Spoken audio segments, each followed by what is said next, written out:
Happy Thanksgiving, everyone. So, I finally got this backpack for me and baby. So now I can lose weight and feel great. So, where I live doesn't have sidewalks, which means we can only walk up and down the street. Baby is allergic to mosquito bites, so that means we can only walk during the winter when the bugs are gone. And having a stroller, is a little bit dangerous. So having this backpack where I can hold him and walk, and he is me. So, when I'm dodging cars, I'm dodging it for us. I can go further in the street so I can lose weight and feel great. Got us these coats for like $50 at Burlington. It's no longer Burlington Coat Factory. And they have some great name brand stuff. I had to get something that fit me. So, it's not bad looking. It's just a little, girls wear pink, boys wear blue, whatever. So, I just knew, I was like, God, I want this weight off me. It's stress. It's whatever it is, health. Just not, say not eating right, but not eating right means not eating a small portion and, not eating like a vegan or something, and having a sedentary life where you don't go places, you don't do nothing, you're not active. That's really the main thing. So here we are, like, how would I have figured out to buy a backpack since, like I said, there's no sidewalks, no nothing. So this is so awesome. This is our first walk. I was so excited, and he was excited. So I was like, let's not let this excitement down. The other part is,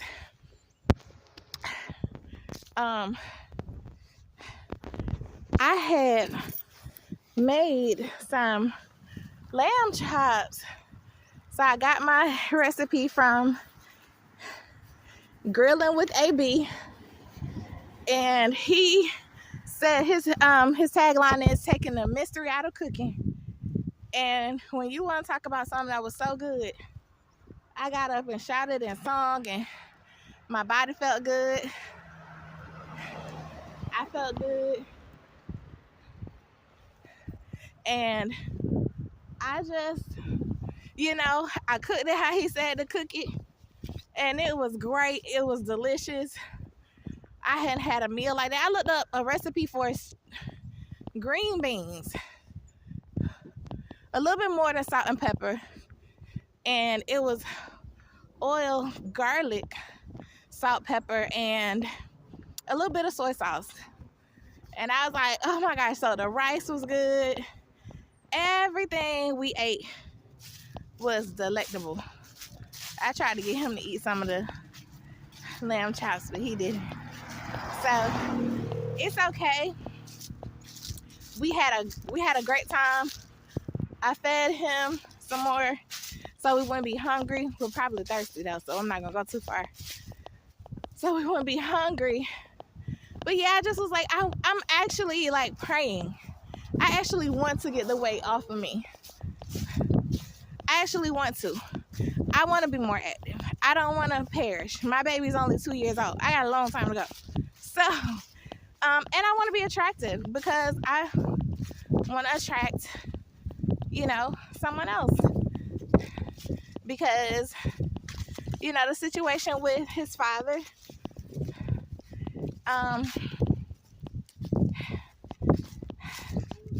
I said it's like being buried alive. So when people ask me, I call myself a widow. And the reason I do that is because there's a scripture that says it's better for a widow to remarry rather than to burn with passion. And I'm still young, as far as, hormones go. So yeah, I do still want to have a romantic relationship. I do still need a two-parent household for my child, and I'm willing to give what I take. So if you ask me, what am I looking for? What are my characteristics that I'm looking for? I would tell you that number one is, of course, somebody who prays. Now, they may not be as far as I am on my journey with God, and that's fine. We'll get there, at their own pace, because that's how it goes. You're saving a life when you get somebody soul saved. So I don't mind. So that I do prefer somebody with children already. And I want them to have had a boy. So if they're a guy and they haven't raised a son, then that's a deal breaker. So they can have had children. They can't have had more than 2 or 3. I would say no more than 2 children, but definitely no more than 3 children. And they have to have raised a boy, because, it's different. And I want to know that, we're on this journey together. My mom only had to raise a daughter, and this journey is different for her too. So it's different. So a man who prays and who has raised a son. Yeah. And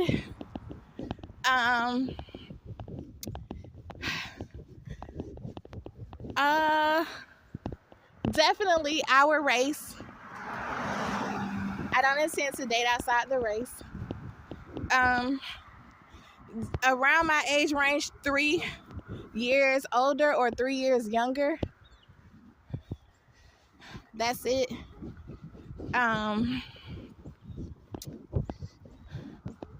Someone who isn't threatened by an intellectual. Now I know you would say, like, what type of person would be threatened by an intellectual? Some people who have dropped out might be, I wouldn't say threatened, so I'll take threatened back, but don't appreciate an intellectual. So I don't want a man who doesn't appreciate an intellectual.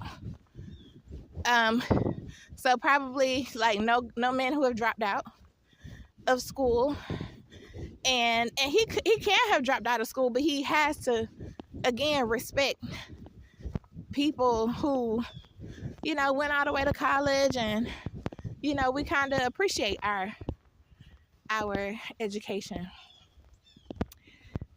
So I guess after that, you're just getting into apples and oranges that you can eliminate based on dating. Someone who is willing to be celibate for a year and get married after a year. So somebody whose intentions is dating to marry. So we're gonna be dating exclusively for 1 year, and at the end of that year, like any dating show, do you take such and such? Look, is he at the altar with you, or is he gonna stand you up?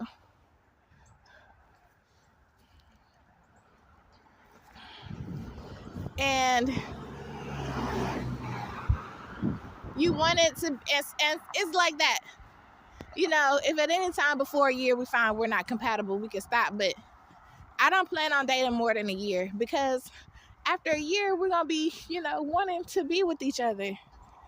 But I'm not gonna be with nobody until I'm married. And I know a lot of people like, oh, that's how you feel now. Yeah, it's called fool me once. Yeah, it's called fool me once. I had the ring, I had, it's close. I had the promises, but I didn't have the actual marriage, the actual wedding. And so because I didn't have that, I really didn't have nothing. So this time, I won't be fooled again, and I will have what it takes. I see why nobody's getting that house. It's on an incline, real bad. Anyway, yeah. So that's what I want. This is why I'm so happy, because I'm not, as you can see, like I'm breathing tough, but I'm not like exhausted, because I actually do live a very active lifestyle. So if you ask me, like the doctors do, why are you gaining so much weight? They said it might be a thyroid issue. So I am planning on going to the doctor. They said that's something they have to draw blood work for. So I am scheduling to go to the doctor in the New Year's, when all my insurance start over. To go see, to go see if it really is a thyroid issue. Other than that, I'm expecting a brand new year, and years to come. I'm not giving up on myself. They say mental health. I feel like my mental health is fine since I gave up drugs and alcohol. I feel like my mental health is definitely clear. I wish I had somebody on this journey with me. And I pray I can encourage somebody else to take the sobriety journey with me. Not just for the children, but like I said, just, my mama used to say, just bring your head above the water and breathe. So some people like haven't been off drugs and alcohol for years now. And it's like, just come above the water and breathe and just look at the assessment. Everything cool. I guess you could go back under the water if you want to. But that would be my challenge. And as far as how long do you have to be sober in order to be considered clear-minded? Well, some people say 3 months. Some people say, the FBI says 3 years. So I will say at 2 years, I seen the difference. I seen the difference. Like, I seen the difference in where I was in reference to everyone else. I mean, it's not like a out of body experience. It's not like that. I would say it's a social, like, where are you socially? Because there is a such thing as hood rich, but no, literally, are you wealthy, or do you appear wealthy? So social, and if you already know where you are, I still would just challenge. I still would just challenge it. Are you married?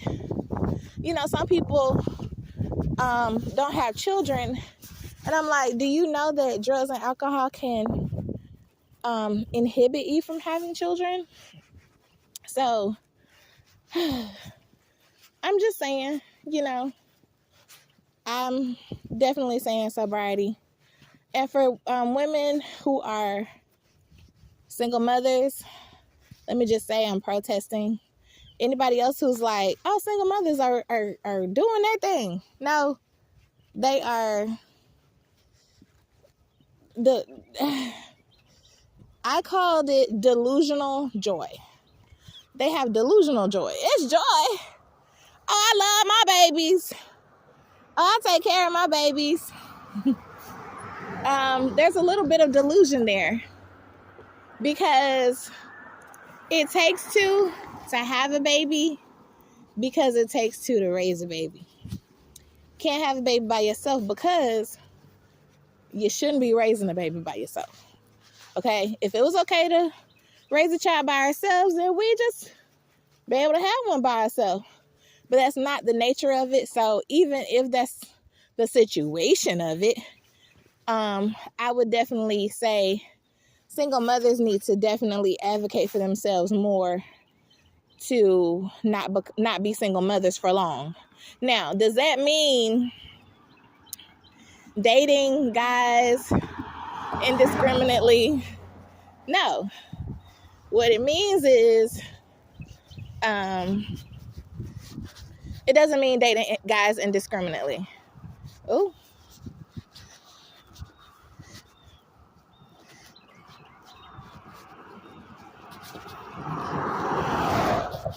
All right. Um, it doesn't mean dating guys indiscriminately. It means that, you are dating with a purpose. And while it's not a lot of single guys, but it's a lot of single guys who don't have children. I mean, it's not a lot of single parents, but it's a lot of single guys who don't have children. Now, most men who don't have children would prefer a woman who doesn't have children. So that's why I would understand if the single parent, if the single, she was driving like a race car. She sure was driving real fast. Oh my gosh. So, I would just advise that, maybe women who have 2 or 3 children go with a single dad, and maybe, women who have one child could get a guy with, no children. That way we're not all trying to get the same 10%. There's only 10% of men that are single parents to 25% of women that are single parents. So we're all 25% are going for the same 10%. Then if you have one child, single mothers, you can go for men who don't have any children. They wouldn't mind taking care of one. But, just to be fair, let's not ask them to take care of 2 or more. And then there's the question of, do I want children? Do I want children? I have said that is a conversation for me to have with my husband. So I don't think about it that much. Because I'm not married yet. But when we do, and he says, what do you prefer? Well, if you don't have any children and you really want one, absolutely, I love you. You're my husband. You're going to be here for me. You're going to be here for my son. Of course I would do that for you. Absolutely, gladly, happily. But if it's a guy and, he I don't know. If it's so if I get another single parent and he doesn't want any more children, I'll be like, me neither. That's cool. I'm not mad at that. I wouldn't say because I don't want more children. I would say this first experience shell-shocked me. I couldn't believe that a man ever, I wouldn't say I couldn't believe it, but I would say that when I didn't really experience my dad walking away from me. I don't remember him walking away from me. The man who took care of me had been in my life since I was 3 years old, so that's about all I could remember. So I don't remember a man walking away from me. What my mind or my heart experiences is that my dad has passed away. He passed away when I was about to turn 10 years old, a month before my 10th birthday. So that's the experience I have. But you just never know. You just never know. Actually, I forgot what I was talking about. But it's okay. Maybe I need to stop right there. We're almost back. I know I'm slowing down a little bit. It's okay. I feel good. It's cold enough. It's I think it says the high is 50-something, 53 today. I don't think it's 53 right now. I think it's 39. But these coats are really good. You always warm up when you're walking anyway. So I knew I was going to be good anyway. So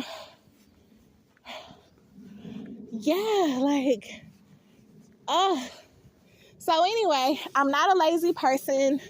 I do want to exercise. I just have been, they be like, gotta sit you down. Yeah. But there's also the saying that he wants to see how bad you want it.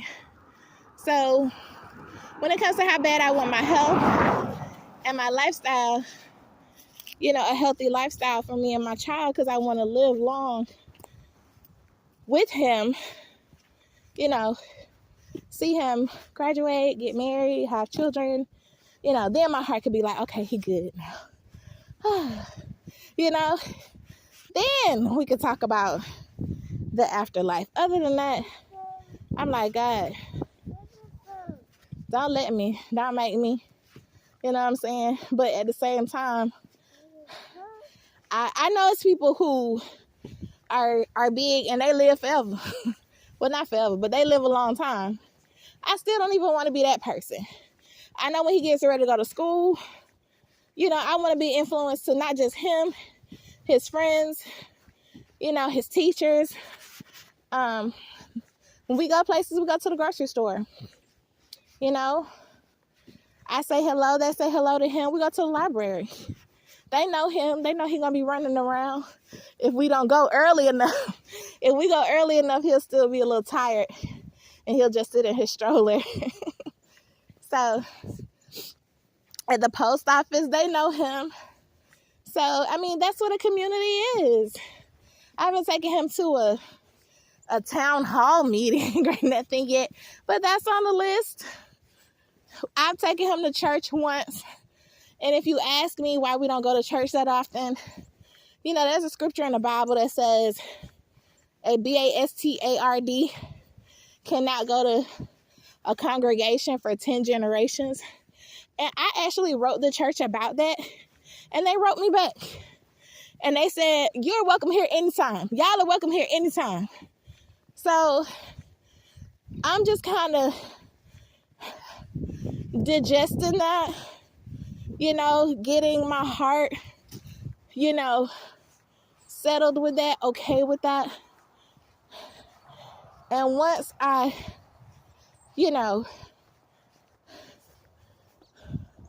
and once we just keep,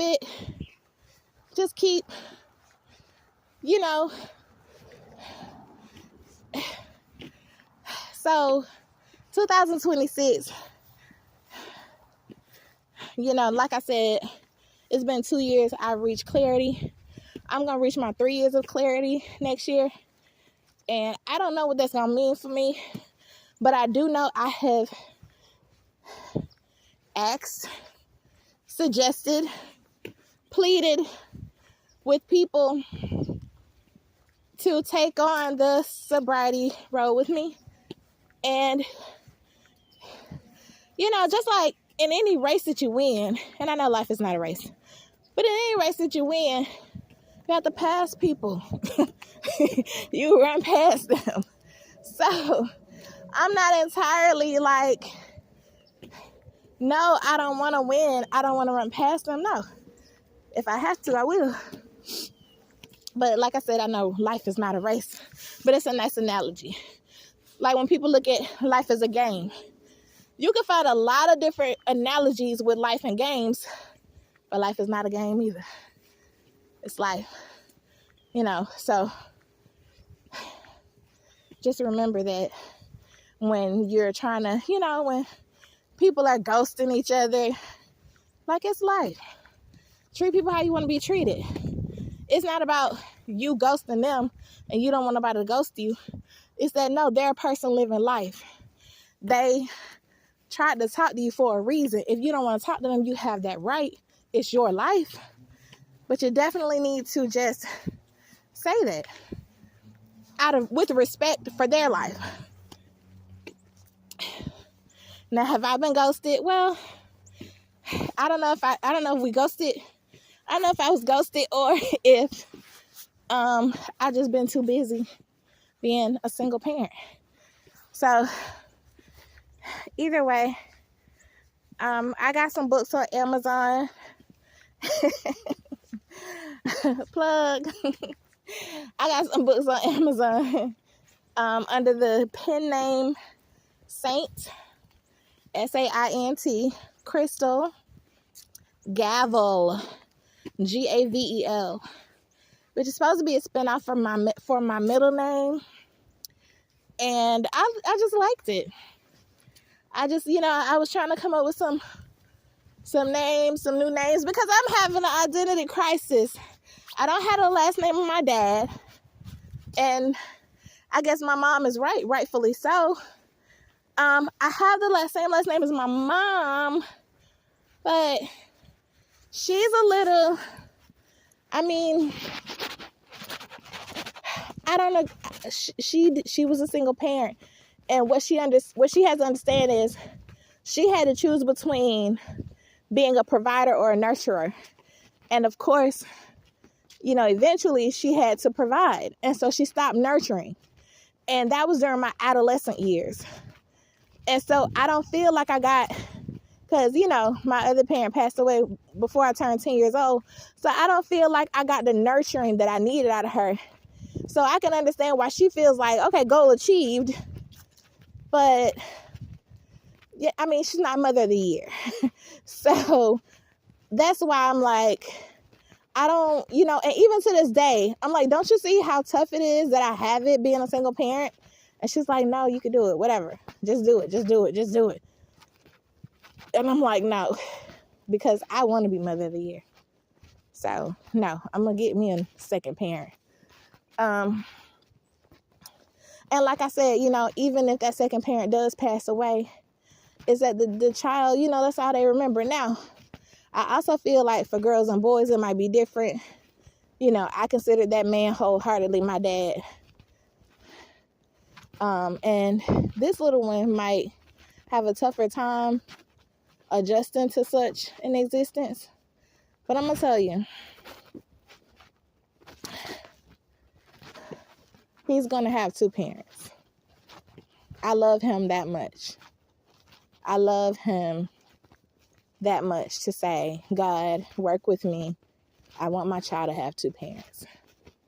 So however God sees fit to make that happen, if he, miraculously, has a, something done with his actual father, or if he, gives me another guy who's going to marry me, or if my child has to, be adopted by two parents. I just pray that he does have two parents, because I spend so much time doing the stuff that has to be done. I don't really get a lot of time doing the nurturing, and I'm not a natural discipliner. I know I did go to school to be a teacher, and teachers have to discipline their students. But I taught middle school, so a lot of their, disciplining habits had already had before I ever got to, to the point where I could say, sit down and be quiet while I'm teaching a lesson. He's not there. And, I don't have nobody to back me up. So basically he's like, are you just telling me something, or are you telling me the truth? And I don't have nobody here to be like, no, that's real. That's really normal. That's really how we do it. So he tries me a lot, but it's not bad. It's just learning. And I just feel like he's learning lessons that he wouldn't have to learn if he just had a second parent. And I love him enough to say, you don't got to learn the hard way. I'm going to do what I got to do. So that was my first walk. I don't know how many calories I burned. I was supposed to bring my watch. See, this was the first walk. I jot down all the stuff I did right, all the stuff I did wrong. And then next time we're going to try it again. I love this talk too. Otherwise, I would have had the phone going. But I don't like to not be aware of my surroundings, especially with my child with me. So, thank you all for keeping us company. We had a good time. Bye-bye. Where he go? There you go. Bye-bye.